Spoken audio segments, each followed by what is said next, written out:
네, 안녕하세요. 중국 공산당과 인민해방군, 글로벌리스트 흑막 세력, 악마의 나라티브 사제들 이 세 집단으로 이루어진 삼각편대에 대한 전 세계 가치지향 애국민중의 투쟁을 매일매일 전해드리고 있는 세뇌 탈출입니다.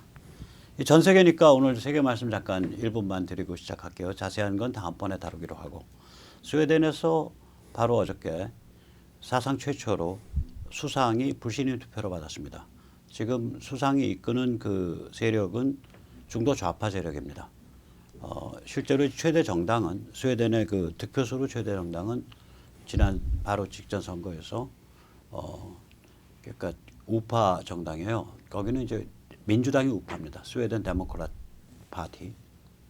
근데 이 우파에 대해서 이제 그동안의 비난이 저 꼴통 네오나치다 이런 비난을 하고 그랬는데 요새 그쪽이 이제 영향력을 크게 확대를 해서 지금 그 중도 좌파 연합정부의 수상을 스웨덴 역사상 최초로 불신임 투표를 해버렸어요. 아마 새로 이제 다시 이제 그 코얼리션이 만들어지든지 그러니까 연합이 만들어지든지 우파가 중심이 돼서 아니면은 새로 선거가 들어갈 것 같습니다. 한마디로 말하면 유럽 PC 좌파 세력이 퇴조를 하고 유럽에서 가치지향 애국민중이 승리하고 있는 그런 조짐이 곳곳에서 나타나고 있습니다. 자, 이런 상황에서 우리가 이제 2022년이 참 아주 중요한 분수령인데요. 국제적으로 또 한반도를 둘러싸고도 어마무시한 일이 앞으로 새 대통령 임기 안에 벌어지고 또한 국내적으로도 야권에서 대통령이 배출된다면은 해야 될 일이 참 첩첩산중 위기중중한 그러한 코스를 겪으면서 해야 될 일이 너무너무 많습니다. 그래서 이런 상황을 어떻게 우리가 요약해서 평가하며 또 우리가 무엇을 시도할 수 있는지 그 이야기를 경기대학교 조성환 교수님 모시고 오늘 나눠보도록 하겠습니다. 안녕하세요. 네, 안녕하세요. 잠시 세뇌 탈출 자율구독료 부탁 말씀 올리겠습니다. 신한은행 140-012-108493 주백모 프로덕션입니다. 참으로 어려울 때인데도 꾸준히들 도와주셔서 백모 세뇌 탈출 차분히 진행하고 있습니다. 감사합니다. 지금 저쪽이 살아나려면 길은 뭐예요? 그러니까 586이라든지 혹은 중국이 한국에 대해서 가지고 있는 영향력 또 586이 정치적으로 생존하려면 걔들 입장에서는 길이 있나요? 한국에 뭐 야권을 잘게 쪼개면 분열시키면 그 유일한 길입니다. 그렇게 생각하겠죠. 예, 그러니까 대통령 후보를 야권에서 둘이 나오게 만들면 그렇죠. 뭐 결국은 지난번부터 문제가 됐던 게 제3 후보라고 거기에 대해서 백마타고는 영웅으로 생각했는데 그게 끝까지 갔잖아요. 그래서 뭐 탄핵 사태 플러스 야권 분열 그걸로 이렇게 됐죠. 뭐 상황이. 그러니까 지금도 하여튼 뭐 계속 지금 이 제3 후보 뭐 이런 부분에 대해서는 이 경계를 해야 되는데 지금은 지난번 저 서울시장 선거, 부산시장 선거 때만 뭐 정도만 해도 큰 문제는 아닌데 그래도 지금 계속 야권 분열 뭐 하고 후보에 대한 흠집내기 이런 것들을 계속 하고 있죠. 저는 이제 그게 양날의 칼이라고 생각을 하는데 예. 그러니까 이 윤석열 최재형이 나중에 단일화될 수 있다면 말하자면 무시무시한 흥행을 만들 수 있죠. 근데 만약에 단일화 실패한다. 이게 선거라는 게 이상해서 어느 단계를 지나고 나면은 뒤로 발을 못 빼거든요. 그러니까 만약에 단일화 실패한다. 그러면 이제 그래서 둘 다 나간다.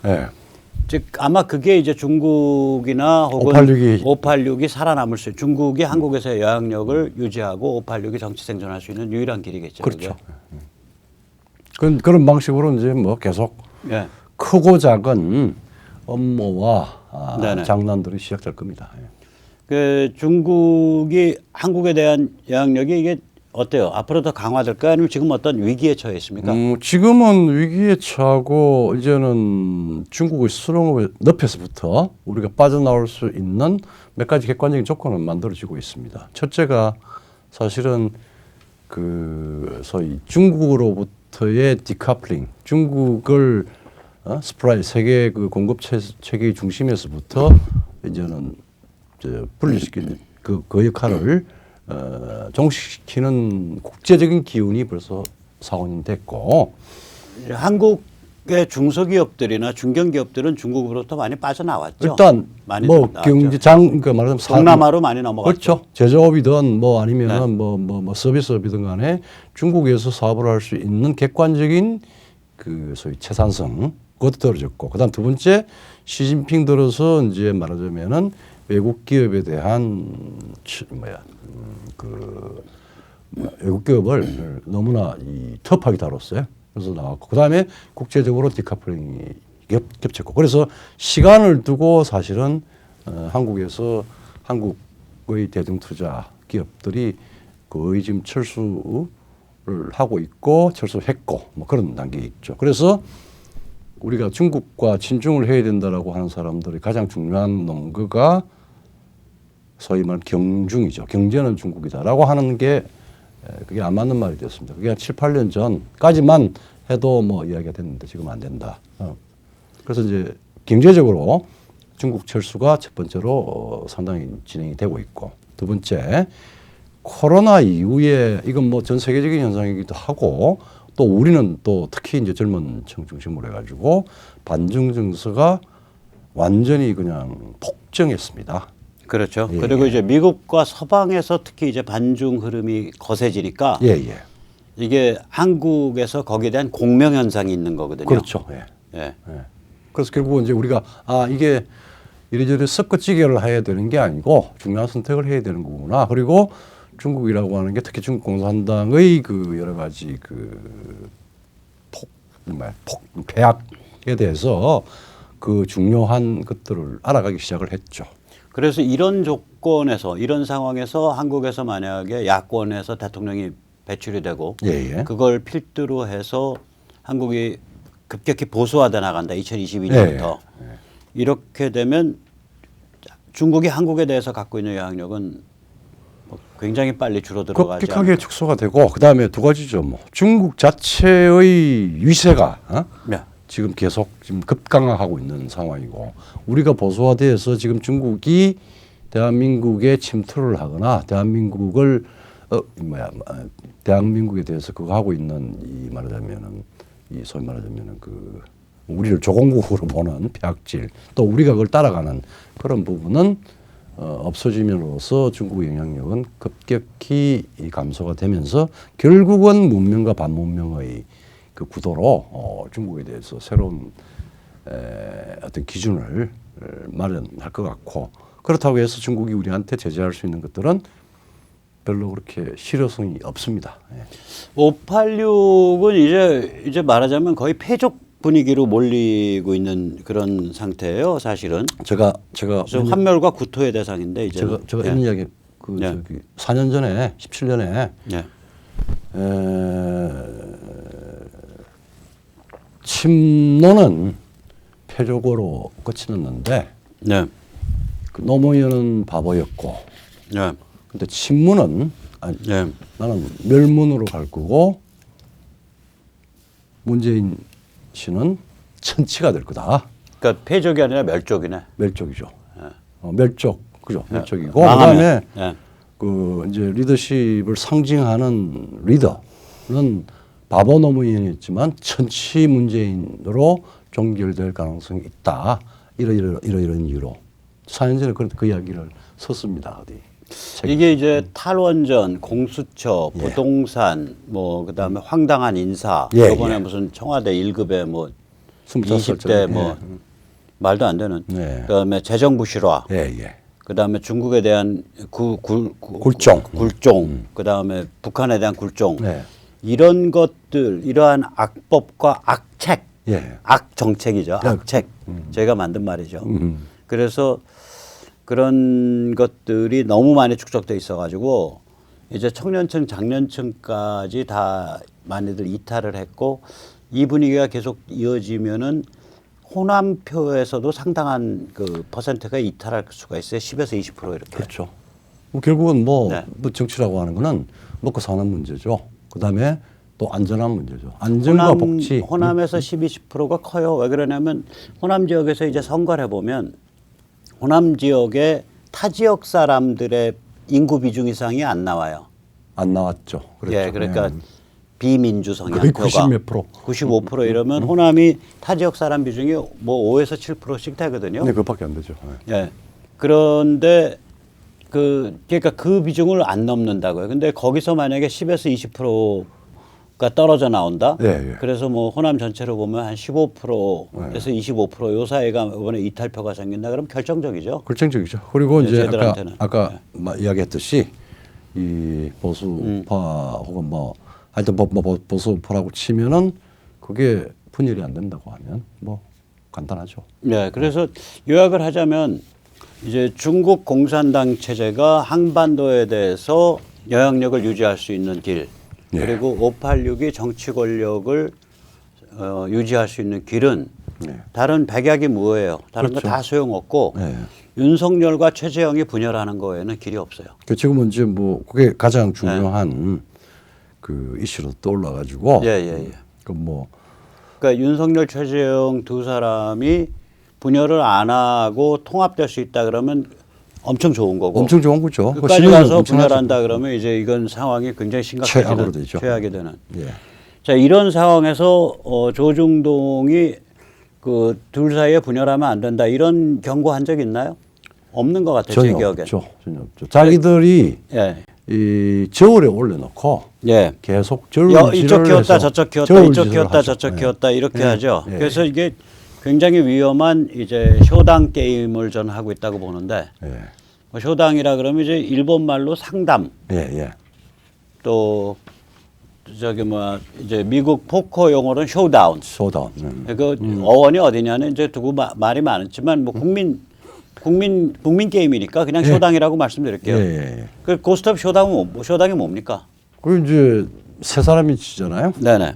세 플레이어가 치는데 한쪽에서 자기가 어떤 표를 내느냐에 따라서 전체를 판을 소위 말하자면 무산시킬 수가 있고 아니면은 고스톱 많이 안 치죠. 두 사람의 선택에 따라서 결국은 예. 외통수예요. 그러니까 승리할 수 없는 표를 구도가 되었을 그러니까 때 예를 들면 이런 거지. 자기 차례가 됐는데 예. 홍단에 관계된 펜 해주면은 A한테. 다음 사람이 홍단을 하고 청단에 관계된 펜 해주면은 그 다음 사람이 청단을 하는 이거 그리고 네, 그런 상황이죠. 그런 상황이 그럴 되면은 때는 자기는 독박이 되는 거예요. 자기는 이제 아니죠. 자기 이제 그 청단 홍단 패를 자기가 던지면서 나 쇼당이야. 그렇죠. 그러면은 그 다음 사람이 그걸 안 받을 수가 없죠. 예, 쇼당을 안 받으면 거꾸로 줘버리니까. 그걸 거꾸로 주고. 예. 그다음에 이제 만약에 그런저런 걸 콜을 안 하고 하면은 자기는 박을 쓰게 되고. 예. 그러니까 이게 그런 그 갈라치기를 해놓고 저울질하면서 이제 길들이고 이제 캐스팅 보트 잡는 거죠. 그렇죠. 특히 이제 이 조중동의 어떤 망상 내지 로망은 뭐라고 봐야 될 것 같아요. 야, 그 뭐 여의도 정치. 그건 이제 300명이라고 그러지만 300명이 하나가 아니라 몇 개의 당으로 나눠져 있고 그다음 다 개개인이고 이렇게 해서 여의도 개개인 국회의원과 정당을 어쨌든 간에 조중동과 적대를 하든 아니면 뭐 호의적으로 보든 간에 여의도 말하자면은 입법기관을 자기 하수인으로 삼는 겁니다. 그래서 조중동 공화국 만들겠다. 그렇죠. 그것의 헌법적 표현은 의원 내각제고. 그래서 뭐 그리고 오스트레일리아식 의원 집정부제. 네, 뭐 그런 거죠. 네, 그런 거죠. 그래서 그러니까 이 조중동의 지금 문제가 뭐냐면은 아니 오늘은 윤석열 쓰고 내일은 최재형 쓰고 뭐 글피는 이준석 쓰고 뭐 이렇게 해서 왔다 갔다 하면서 키우는 건 좋아. 근데 야 이게 나중에 다 한 길로 가지 않으면 굉장히 위험해져. 이게 계속 나와야 되는데. 그렇죠. 나와야죠 동시에. 동시에 그 두 번째 얘기는 아직 없는 게 전혀. 그러니까 뒤에 가서 이거 스텝이 꼬였을 때 정말 파멸적 결과가 온다라는 그 고민이 없이 일단 분열시켜 가지고 자기들 쇼당판을 일단 만드는 게 목표예요. 그래서 이제 지금 행태를 보면 꾸준하게 한 뭐 5, 6년 보면 조중동이 어떤 중요한 자기들의 정치적인 목표가 존재해요. 즉 대통령한테 말하자면 통치받기 싫다라고 하는 거예요. 예, 그러니까 그리고 이원협 집정제든 아니면 의원내각제든 만들어 헌법 가지고 변경하겠다는 거지. 대통령을 제외한 나긋나긋하는 친구들한테 정치적인 조종자가 되겠다는 거예요. 예, 그거예요. 예. 그래서 지금 저 보시지만 저게 2016년 10월 24일자 중앙일보거든요. 예, 예. 그때 이제 박 대통령이 몰리니까 예. 몰렸을 때 의원 내각제 개헌을 하겠다라고 얘기를 한 거예요. 예, 예. 그러니까 박 대통령이 얼마나 의원 내각제를 가지고 압박을 넣었으면 그렇죠. 예. 이 저기 뭐야 이 뭐 최순실 이른바 최순실 국정농단으로 몰렸을 때 예. 나 의원 내각제 할 테니까 더 이상 나 정치 공격 이렇게 하지 마. 네. 이 시그널이거든. 이게 거꾸로 말하자면 너희들 이거 원한 거잖아. 나 해줄게. 저는 사실 그 발표 났을 때 어저께도 제가 세네탈출에서 얘기했지만 저거는 패착이다. 예, 예. 이미 칼 뽑고 죽이겠다고 덤벼들었는데 네. 지금 와서 해줄게 한다 그래서 그거 물를 사람들이 아니고 지금 원칙 세우는 게 더 중요하다. 예, 그래서 예. 그 탄핵 정국 이르게 되는 과정에서 박 대통령이 하지 말았어야 될 가장 심각한 패착이 저거였어요. 그러니까 저걸 안 했으면 살 수 있었다가 아니라 어차피 죽는 판이야. 그렇죠. 그럴 땐 제대로 죽어야 되거든. 그렇죠. 그걸 못 하신 거야. 나 그게 아쉽다고요. 근데 어쨌거나 쟤들이 굉장히 집요한 거예요. 그러니까 그 의원 내각제 이원집정부제에 대해서. 예, 예, 그러니까 예. 엊그저께 바로 저기 김종인이가 예. 최재형이 나오면은 개헌을 한다고 헌법을 변경한다고 내가 들었다. 예. 그래서 최재형으로 가자 뭐 이런 취지의 얘기를 했잖아. 예, 예. 최재형이 그런 소리 안 했다면 김종인이 거짓말한 거고. 그렇죠. 최재형이 그런 소리 했다면 최재형 큰일 날 사람이고. 그게 이제 제가 최재형이 내가 보기에는 반박 성명이 나와야 되는데 아직 안 나왔죠. 그래서 우리나라의 개헌 문제 87년은 사실은 준혁명적 상황이고 이 혁명 그러니까 운동 세력과 그다음에 네. 기득권 권력 세력이 타협을 한 산물입니다. 그렇게 해서 개헌을 할 수 있는 그게 되는데 제가 이런 이야기를 하는 거는 뭐냐면은 우리가 참 저기 정치인들이나 혹은 학자들이 개헌 뭐 다 모든 문제가 제도의 문제로 해가지고 이야기를 하는데 실질적으로 두 가지 이유예요. 하나는 엘리트들의 그 이해관계에서는 의원대각제가 굉장히 편하죠. 자기 이익을 굉장히 잘 조정할 수 있고 할 수 있는데 편한데 그건 소망입니다. 그런데 문제는 이 정치권이 자기들의 이해관계를 잘 조정을 해서 아주 질서정연한 헌법 체계를 개헌한다는 것은 제가 알고 있기로는 말하자면 개헌은 준혁명을 포함한 혁명적 혹은 정변 쿠데타, 혁명과 쿠데타를 제외한 방식 이외에 정치권의 합의, 언론 또 시민사회 합의에 의해서 개헌이 된 적이 없습니다. 60몇 년을 이어온 대통령 중심제를 그렇죠. 지금 여소야대 그러니까 민주당 쪽이 지금 절대적 다수를 점하고 있는 국회에서 신임 대통령이 해갖고 개헌을 해야 된다. 그거를 자기 그런 공약같이 내걸 수 있다라고 하는 그 발상이 저게 조중동표 발상인데 사실은 그렇죠. 저게 나라 들어먹자라는 얘기고 최재형 씨는 이 방송 보신다면 그건 김종인이 거짓말한 거다. 그렇죠. 라고 발표를 해줘야 국민에 대한 예의입니다. 대통령을 나오든 나오지 않든. 그리고 전 세계적으로 봐도 1945년 이후에 그 전에는 말하자면 새로운 스테이트 그러니까 현대 국가를 만들어가는 과정에서 여러 가지 헌법의 어떤 그 구성과 뭐 변경에 대해서 여러 가지 일이 있었는데 45년 이후에는 정변과 혁명의 상황을 제외하고는 한 몇 년 전에 프랑스가 이원집정제를 하면서 대통령 임기와 몇 가지 부분 아주 일부분을 고친 것 말고는 헌법 테두리의 그 시스템 체제를 레짐의 패턴을 변경시키는 것은 전부 하였습니다. 예. 예. 자, 그리고 조중동이 이런 식의 그 위험한 게임을 하는데 이 대선 후보를 둘을 내놓고서 야권에서 예. 뒤를 어떻게 수습할 거냐는 고민 전혀 안 한 채 예. 그 일단 둘을 이렇게 서로 각자 키워서 뭘 해보겠다. 이런 아주 위험한 생각이에요. 그러니까 이 둘을 내세요. 둘을 키우는 건 좋아. 그러면 그 키우는 거에 대한 노력만큼 뒤에 관한 얘기가 같이 나와야 같이 된다는 나와야죠. 얘기예요. 저는 뭐 최재형 씨가 나오지 말라 이 소리가 아니라 언급이 되면 좋다 이거야.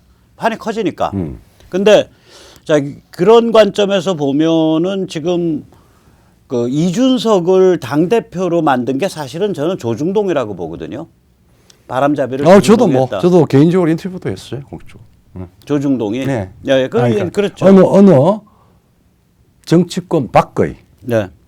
언론과 그다음에 또 정치권 밖에서 기왕의 정치 활동을 했거나 유사 정치적인 활동을 네. 하는 사람들이 집중적으로 말하자면은 인위적으로 키운 그런 연역으로 거죠. 띄운 거죠. 띄운 거죠. 띄운 이준석을 띄웠는데 네. 뭐 그것도 저는 크게 보면 뭐 섭리라 그럴까 그러니까 부처님 손바닥 아니다. 아니다. 그죠. 그러니까 이준석이 뭐 그러니까 효과로선 나쁘진 않다라고 봐요. 그렇죠. 그러나 뭐 나는 저게 정상적인 프로세스 하기야 뭐 국민의힘 자체가 정상적 당이 아니니까 어쨌거나 근데 그 띄울 때 이 동아의 그 김순덕 네, 예. 참고로 이제 동아는 김순덕 그 레벨에서 이제 그 에이스라고 2016년에 에이스로 꼽히는 논설위원들이 송평인, 김순덕 그 다음에 권 누구지 권순활 뭐 예. 이런 사람들이 이 거의 동급의 에이스였는데 예. 지금은 김순덕이 자타공인 동아의 최고 실세거든. 여왕이죠. 여왕이에요. 근데 그렇게 김순덕이 큰 이유는 탄핵 때 칼 뽑고 가장 비열한 방식으로 박근혜 대통령 인격살인을 한 사람이에요. 그렇죠. 조중동의 논설위원급에서는 라스푸틴의 김순덕보다 더 비열하게 박 대통령을 밟은 사람이 없어요. 그러면서 바꿨어.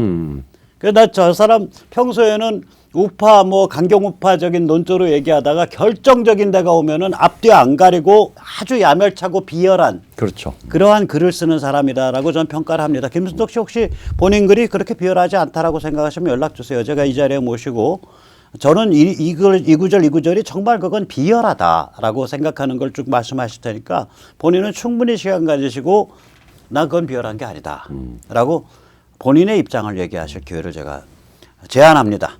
자 어쨌거나 김순덕의 김순덕의 도발이라는 칼럼 제목이 김순덕의 도발인데 네. 저는 이거 보면서 이게 가끔씩 토해요. 구토 유발제야. 여기 보시면은 이게 이준석 띄운 그 문제의 칼럼 중에 하나인데 이거 하나만이 아니죠. 많죠. 이게 전부 다 요약하면 이겁니다. 설령 이준석의 유승민 키즈라 해도 당 대표가 된 다음 대선 관리를 편파적으로 하진 않을 것이다.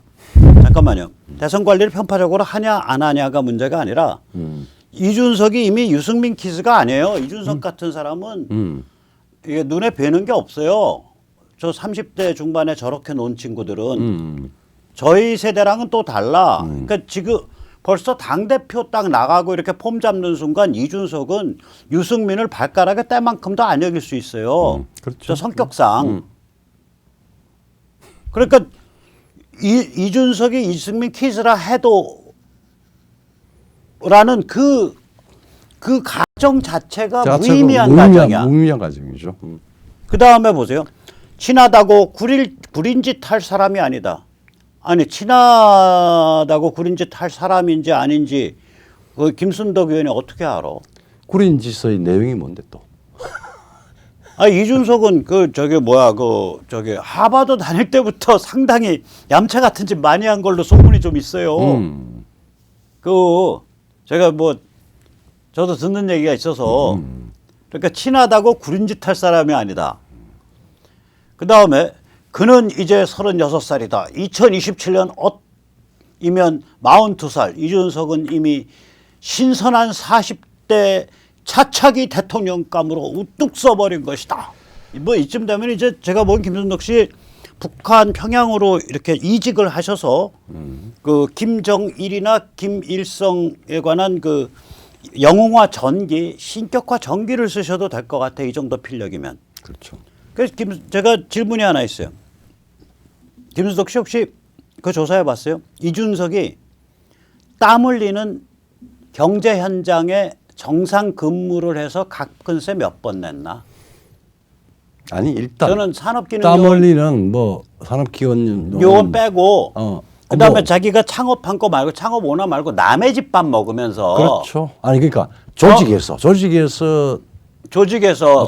일정한 직무가 정해지고 그러니까 그 사수도 모셔보고 그러니까. 보스도 모셔보고 선화의 때는 그런 경험을 다 해야 되는 해야 거 되는 아닌가? 거죠. 그렇죠. 당연히죠.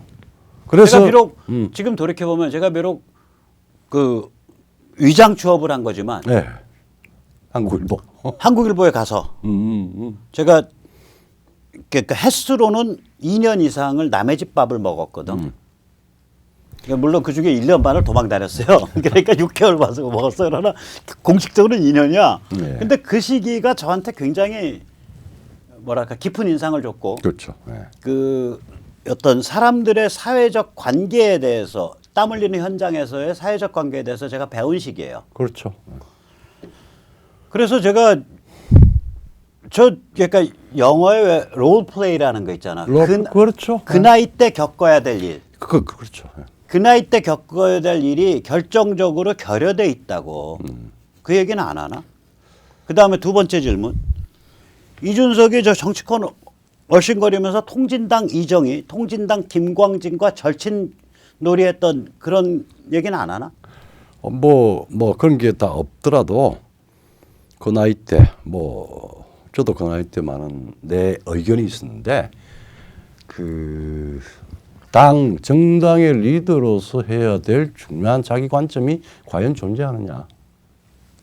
아니 뭐 인생을 저렇게 살았는데 무슨 관점이 있겠어요. 그냥 오케이. 그때 하여튼 봐갖고 뭐 자기한테 제일 유리한 그런저런 부분에서 귀신같이 위태위태합니다. 판단해서 그냥 하는 그러한 사람이죠. 근데 이제 그럼에도 불구하고 나는 뭐 전체 섭리라 그럴까?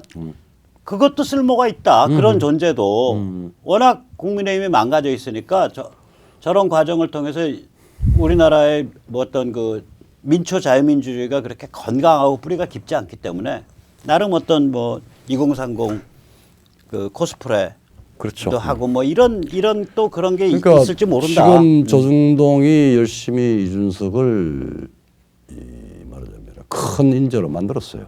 지금 큰 인재와 같이 포장했지. 포장해서 만들어졌는데 일단 지금은 뭐 앞으로 어떻게 될지 모르겠지만 일단 상황이 됐는데 그때 동시에 했었던 이야기 중에 하나가 그게 제일 큰 것 중에 하나가 세대 혁명이라고 하는 이제 화두인데 그러면 그 세대 혁명이 가지고 있는 말하자면은 출구 전략도 이야기를 해야죠. 그리고 세대 혁명이 불가능한 이유가 예.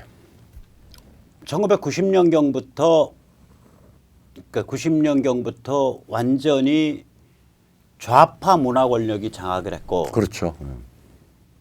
DJ 때니까 20년 전부터 전교조가 학교 일선 교육을 장악을 했어요. 그렇죠. 그러면 그때 15살인 사람들이 전교조 교육을 처음 받기 시작한 15살인 사람들이 지금 이준석이야. 그렇죠. 맞습니다. 전교조 교육 받고 밖에 나와서 문화판 보면은 뭐 이효리 뭐 그다음에 누구야 저기 뭐야 그 김미화 그다음에 누구야 저기 그 진중권 요새 좀 착해졌지만 진중권 노래 부르면 윤도현이 그다음에 그 노래 부르면 그 신해철인가? 신해철 이런 그런 분위기 얼마나 심한 분위기면 싸이가 대마초 걸린 다음에 어떻게 살아보려고 그 저기 효순미선 그 저기 집회 현장에서 미군 죽여 그 가족 아들 며느리 천천히 고문해서 죽여 이런 반인류적 노래를 애타게 불렀겠습니까? 2002년에 그 정도로 문화 권력이 정신 문화 권력이 좌파가 장악하고 있는 상황에서 자랐어요. 지금 30대까지가. 그렇죠. 40대 초반까지. 초반까지가. 그 다음엔 또 운동권 물 먹었고 40대 초반 넘어가서 이제 그 한총련 세대 제일 골 때리는 세대거든요. 자 거기서 무슨 인물이 그렇게 많이 나오겠냐고. 그런데 어떻게 세대 혁명을 해? 그러니까. 그 솔직히 말씀드릴게요. 국민의힘 가면요. 나이 60 넘은 사람들, 그 달코 다른 국회의원들이 거기서 뭐 대변인 해보겠다고 왔다 갔다 하는 20대 후반, 30대 초반 젊은 애들보다 훨씬 나아요. 그렇죠. 20대 후반, 30대 초반 젊은 애들이. 이거 양아치 날탕도 그런 양아치 날탕들이 없어. 그 정치판에 있는 사람은 공공연하게 알아요. 이번에 25세 청와대 비서관 하듯이 벼락 출세의 그러니까 출세 의식은 나이 든 보통- 사람들이 다 가지고 있어. 국힘당 뭐 다 가지고 있는데 벼락 출세 의식은 상상을 불허할 정도로 그 젊은 큽니다. 애들 중에 아주 그런 애들이 정치판으로 많이 몰려요. 그런 성향의 애들이. 그건 다 아는 현실이야. 예, 예.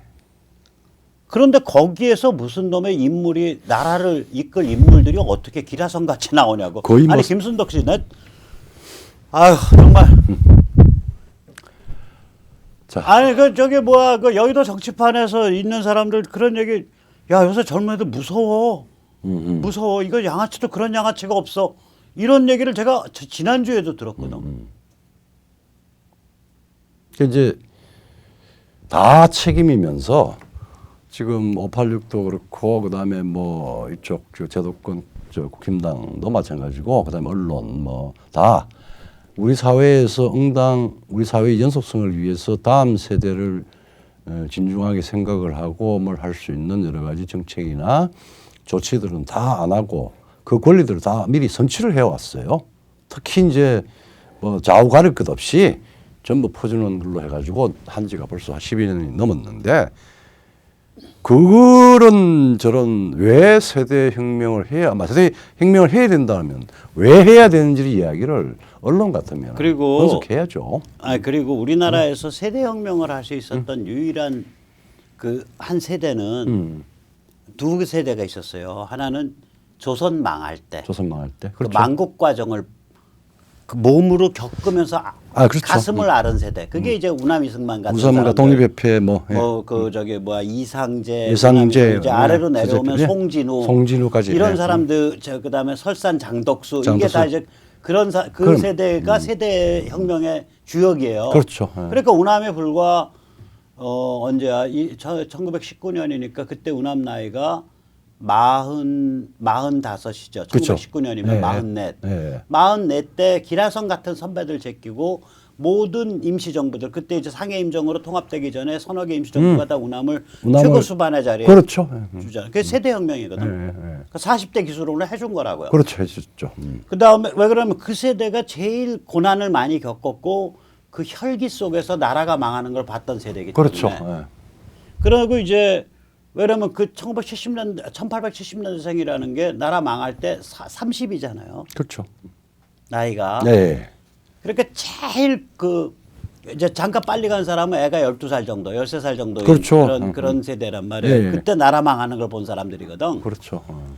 그리고 이제 두 번째로 세대 혁명을 할 만한 세대가 어디냐면은 그게 이제 40대 기술은 박정희 세대라고요. 그게 왜 그러냐면 양 동시에 일어났죠, 거의. 예, 예. 그게 왜 그러냐면 그 사람들이 1900 이제 뭐 이제 나이 많은 사람은 박정희 같이 1915년생. 예, 예. 젊은 사람들은 1920년대생들인데 일생이죠, 예. 이 사람들이 그러니까 최소한 청소년기의 말기, 사춘기 말기에 일제와 미국의 충돌을 봤다고요. 그리고 그다음에 해방 전국을 받고 받고 6.25 6.25 때 총을 들었다고. 총을 들었다. 예. 목숨을 내놨다고. 자 그러면은 지금 세대혁명 주장하는 뭐 김순덕도 그런 주장하는지 모르겠지만 물어보겠어. 지금 30대가 문명과 세계의 변화 속에서 민족과 국가의 선택에 관해서 피값 지불한 적 있나? 그러니까. 그럼 어떻게 혁명을 해? 단련되지가 않았는데. 네. 단련되지가 않았는데. 뭐 세대 교체 조크로 이제 조중동이 만들어 나간 거죠. 그 정도로 일단 감사합니다. 예. 예. 자 이런 그러니까 요약을 하자면 조중동은 이제 위험한 쇼당 게임 하는 거에 이제 혼이 팔려 있는데 문제는 그렇죠. 뭐냐면 일부 보수운동 지도자들도 예. 이 게임을 생각하는 거예요. 그렇죠. 근데 지금 우리가 얘기할 때 예.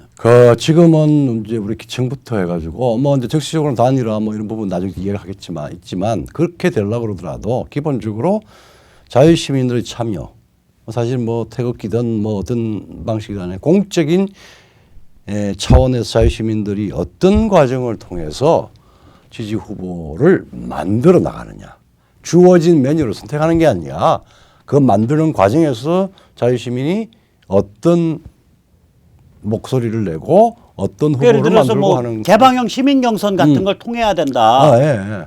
그렇죠. 이러한 그 프로세스에 대해서는 얘기 안 한 채 안 하죠. 예.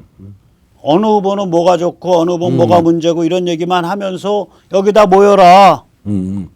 그래가지고 우리가 블록을 짜서 표 블록을 짜서 압박하자 이 얘기만 하는데 오케이 그럼 누구 지지하는 건 누가 정해? 내가 정할게. 그렇죠. 내가 교실을 내려주면 너희들은 참여자들, 당신들을 참여하는 자유시민은 내 교시 따라서 움직여. 예외 없이 찍으면 되는 거야. 고민하지 마, 그건. 그럼 뭐는 이야기죠. 내가 정한다라고 자임하는 그 보수 운동의 소위 지도자가 결국 그 파워브로커가 되는 길이잖아요. 파워브로커죠. 파워브로커거든 그거. 그렇죠. 쇼당 게임이거든. 그렇죠. 쇼당 게임이죠. 똑같은 거예요. 네. 조중동과 그러니까 새끼 조중동 게임이야 이거. 그렇죠. 그러니까 그러면서 이제 자생적이고 고급진 시민 민초 조직의 형성 발전에는 무감각하거나 무지해요. 그게 뭔지도 몰라. 뭔지도 모르고. 그냥 인간이란 존재는 나 같은 카리스마틱한 지도자가 나서서 여기 모여라. 그러면 다 모이는. 그래서 내가 A 후보한테 우리는 지지한다. 그러면 그냥 우르르 다 지지하는 그런 게 인간이고 대중이라고 생각하는 거예요. 그렇죠. 그 밑바닥에 깔려 있는 마음이 누가 너한테 그 자격 줬냐 이거지. 그러니까. 이제 뭐 우리 저 박사모 노사모 누가 당신한테 뭐 그 자격 줬냐. 요번 또 최사모 사고 뭐 각자 열심히 어쨌거나. 하는데 어쨌든 간에 작은 규모의 여러 가지 지금 고스톱판이 많이 벌어지고 있습니다. 쇼당 부르는 사람들이. 그래서 이런 일부 보수 운동 지도자들의 위험한 쇼당 게임을 이렇게 하게 되면 결국은 수습되지 못할 분열을 더 크게 만들어서 중국 586의 분열 공작에 부역하는 거고 사실 부역하는 겁니다. 조중동의 쇼당 게임의 파트너로 뛰는 거예요. 파트너 맞습니다. 그게 굉장히 위험한 거라고. 이게 보수 운동의 지도자라는 걱정스럽습니다. 사람들이. 네. 그래서 아니길 바랐죠. 네. 그래서 그러면 이 부역자의 징표가 뭐야? 이겁니다. 자유시민들이 어떻게 지지 후보를 결정할 수 있냐? 그 과정을 얘기하지 않은 채 후보에 대해서만 A 후보 좋아요. B 후보는 뭐가 문제래요. 뭐 B 후보 좋아요. A 후보는 뭐가 문제래요. 후보에 관해서만 이야기하면서 그러니까 다 모이세요. 이런 사람이야말로 결과적으로는 중국 공산당의 부역자요. 586 결과적으로는 조중동의 부역자예요. 본인 뜻이 뭐에 있든지 간에. 그렇게 되는 거예요. 이 게임이 그런 구도는 게임이에요. 그렇습니다. 네. 자, 그러면 이제 차기 대통령이 이게 아젠다가 숨가쁘잖아요. 그렇죠. 네. 먼저 국제 및 한반도 정세를 한번 좀 대충 정리를 해주시죠. 지금 사실은 뭐 우리가 19세기, 20세기 초, 한 60년 동안에 정말 세계사는 완전히 구조적으로 변합니다. 그런데 우리는 그 상황에서의 적응을 사실 실패를 했습니다. 그게 사실은 우리가 아편 전쟁 때부터 뭐 개국 질서 이야기하는데 1860년 베이징 조약에서 말하자면은 이제 서양의 만국공법, 지금도 국제법이죠. 그 체계에 의해서 소위 중화 천하 체계가 다 무너집니다. 그래서 그때부터 말하자면은 적나라한 유럽의 힘, 또 문명의 전파 이런 것들이 시작이 되고 그때부터 중국과 한국과 우리 조선과 일본의 이 소위 현대 편입의 역사 운명이 달라져 버립니다. 그러니까 그때부터 60년이 숨가쁘죠. 뭐 네. 이게 이제 동아시아도 그렇고 우리 네. 조선도 그렇고 그다음에 그때부터 세계 전체도 그렇고. 네. 그 무렵이 그 베이징 조약 맺어지던 무렵이 일본에서는 메이지 유신이 일어났죠. 그렇죠. 1858년이니까. 예. 메이지 유신이 58년일 거예요. 그리고 일제가 그 무렵부터 일어나기 시작을 했고 영불이 충돌하는데 이거 우리가 청일 전쟁을 청과 일제의 싸움으로만 보는데 그게 예. 아니라 일제 뒤에는 영국이고요. 청 뒤에는 프랑스예요. 예. 영불이 동아시아에서 충돌한 거고요. 그렇죠.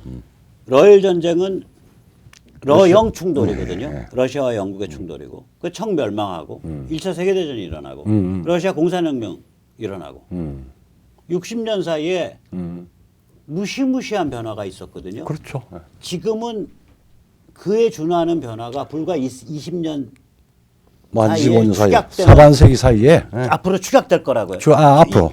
예. 이게 이제 2016년에 시작한 게임인데 예. 제가 뭐 2036년까지 이 이 정도 과거 네. 이 60년에 일어났던 변화만큼의 변화가 일어날 것 같아요. 그러니까 구도와 패턴에 대해서는 꼭 1세기 150년 전으로 들어가서 예. 한번 다시 이 레트로를 해봐야 됩니다. 네네. 네.